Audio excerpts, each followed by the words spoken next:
오늘 우리에게 주시는 하나님의 축복의 말씀, 요한복음 2장 11절로 12절까지의 말씀입니다. 예수님이 갈릴리 가나에서 처음으로 이런 기적을 행하여 그의 영광을 나타내시자 제자들은 예수님을 믿게 되었다. 그 후 예수님은 어머니와 형제들과 제자들과 함께 가버나움으로 내려가 거기서 며칠 동안 머무셨다. 아멘. 자, 오늘부터는 요한복음 2장을 함께 나눌 건데요.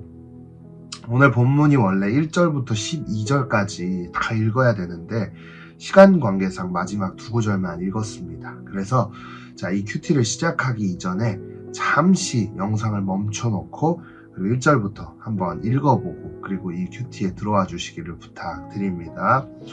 자, 오늘 본문 요한복음 2장 1절에서 12절까지는 우리가 너무나 잘 아는 그런 장면이라고 할 수 있습니다.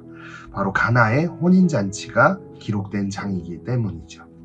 특별히 이 가나의 혼인잔치는 4개의 복음서 마태, 마가, 누가, 요한복음 중에 요한복음에만 기록이 되어 있는데요. 이 사건을 기록한 요한은 과연 이 사건을 이야기함으로써 우리에게 또 그 당시에 그 서신서를 읽는 사람들에게 뭘 이야기하고 싶었는지를 한번 오늘 말씀을 통해 우리가 한번 생각해보고 묵상해 보려고 하는데요. 먼저 오늘 본문의 내용을 잠시만 설명을 해보면 예수님께서 갈릴리 가나라는 지역에서 열리는 한 결혼식에 초청을 받게 됩니다. 예수님과 제자들이 그곳에 도착해서 결혼식에서 파티를 하고 있는 가운데 아주 중요한 사건이 벌어진 거예요. 포도주가 떨어지게 된 것이죠. 우리가 어떤 파티 장소나 중요한 식사 자리에 가서 참석을 했는데 음식이 부족하면 어떻죠, 여러분? 주최자 입장에서는 파티에서 음식이 떨어졌다? 매우 당황스러울 것입니다. 그런 상황 속에서 예수님의 어머니 마리아와 예수님은 이런 대화를 하게 되죠. 요한복음 2장 3절 4절인데요. 그런데 포도주가 떨어졌다. 그래서 예수님의 어머니가 예수님께 이 집에 포도주가 떨어졌구나 하자 예수님은 어머니 나와 무슨 관계가 있다고 그러십니까? 아직 내 때가 되지 않았습니다 하고 대답하셨다. 자, 방금 예수님의 어머니 마리아와 예수님께서 대화를 하는데 그 대화가 상식적이지 않는 것처럼 보여지지 않습니까? 그러나 여기에 상징적인 의미가 담겨져 있는데요.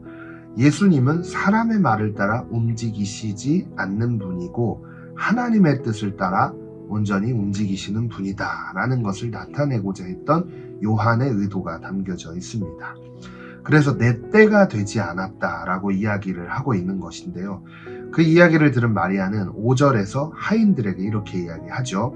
그러나 예수님의 어머니는 하인들에게 무엇이든지 그가 시키는 대로 하여라 하고 일러주었다. 자, 예수님의 어머니 마리아는 예수님께서 이야기하신 그 뜻이 무엇인지 정확하게 알았던 거예요. 그렇기 때문에 하인들을 향해 예수님께서 어떤 말을 하든지 그대로 순종해야 한다라고 하인들에게 이야기를 한 것이겠죠. 그렇게 6절에서 10절까지 말도 안 되는 일이 벌어지게 되죠. 그 말도 안 되는 일이 뭘까? 바로 포도주를 담았던 항아리에 물을 채웠더니 그 물이 변하여 포도주가 되었는데 그 포도주가 이전에 먹었던 그 포도주보다 더 맛이 좋아지게 되는 그런 엄청난 사건이 일어나게 되죠.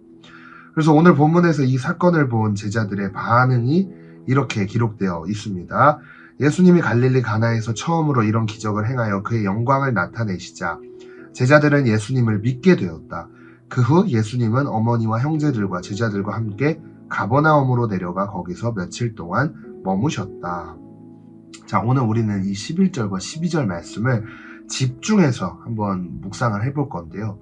예수님께서 이 세상에 인간의 몸으로 오셨지만 그분은 하나님이셨어요. 그렇게 하나님의 영광과 하나님의 기적을 나타내실 수 있는 분이셨죠.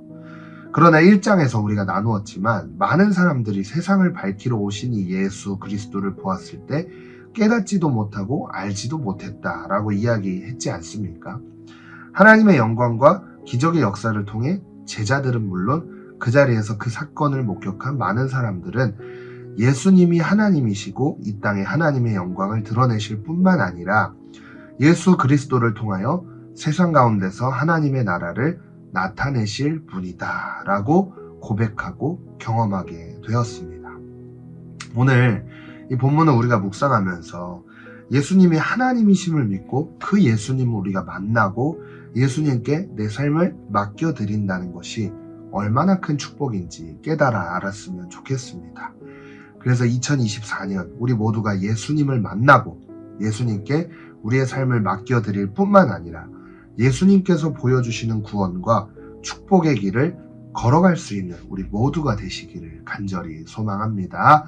기도하겠습니다. 하나님, 그 축복의 길, 구원의 길을 걸어가길 원합니다. 주님, 우리를 찾아와 주셔서 빛이신 예수 그리스도, 우리의 삶을 환히 밝혀 보이시고 우리들 가운데 하나님의 영광을 나타내시고 하나님의 나라를 보여주실 그 예수 그리스도께 우리의 삶을 맡겨드릴 수 있는 믿음을 오늘 우리에게 부어 주시옵소서. 결단한 모든 결단이 주께서 함께하여 주실 줄 믿으며 예수님의 이름으로 간절히 기도했습니다. 아멘.